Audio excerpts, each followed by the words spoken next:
गायत्री मंत्रेण पात्रान् संप्रोक्ष्य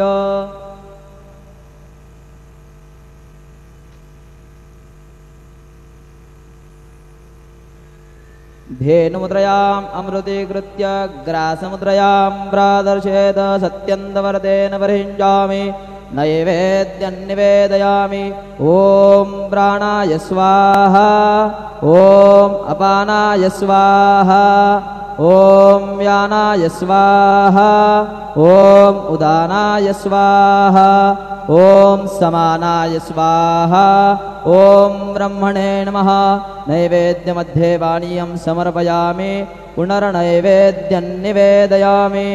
ॐ प्राणाय स्वाहा ॐ अपानाय स्वाहा ॐ व्यानाय स्वाहा ॐ उदानाय स्वाहा ॐ समानाय स्वाहा ॐ ब्रह्मणे नमः।